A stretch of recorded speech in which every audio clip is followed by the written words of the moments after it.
విష్ణుకుమార్ రాజు కొంత ప్రభుత్వం నుంచి నిధులు రావాల్సి ఉన్నందున ఆయన ఈ తరహా వ్యాఖ్యలు చేస్తున్నారన్న కామెంట్స్ కూడా ఎక్కువగా వినపడుతున్నాయి. ఇటీవల ఋషికొండ ప్యాలెస్పై మంత్రివర్గ ఉపసంఘం తీసుకున్న నిర్ణయాన్ని Vishnukumar Raju తప్పుపట్టారు.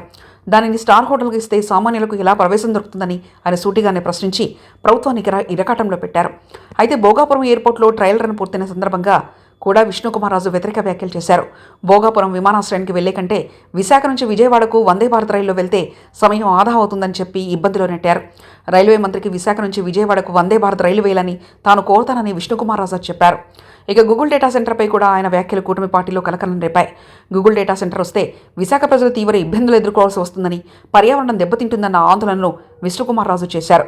Google data centre తీసుకొచ్చిన ఆనందాన్ని కూటమి నేతలో విష్ణు ఆవిరి చేసి పడేశారు. ఇక తాజాగా మాజీ మంత్రులు అంబటి రాంబాబు, జోగి రమేష్ ఇళ్లపై దాడులను కూడా ఖండించారు. అలా ఇళ్ల మీద దాడులు చేయడం మంచి పద్ధతి కాదని హెచ్చరించారు. అయితే విష్ణుకుమార్ రాజు పబ్లిక్ ఫాల్స్ మాత్రమే చెప్తున్నాడని అంటున్నారు. ప్రజలు అనుకుంటుందే తాను అంటున్నారని, ప్రభుత్వం మార్చుకుంటే మంచిదని సూచిస్తున్నారు. మొత్తం మీద బీజేపీ ఎమ్మెల్యే విష్ణుకుమార్ రాజు తనకు మంత్రి పదవి రాలేదన్న ఆగ్రహంతోనే ఈ వ్యాఖ్యలు చేస్తూ ఉండవచ్చని కూటమి నేతలు అంటున్నారు.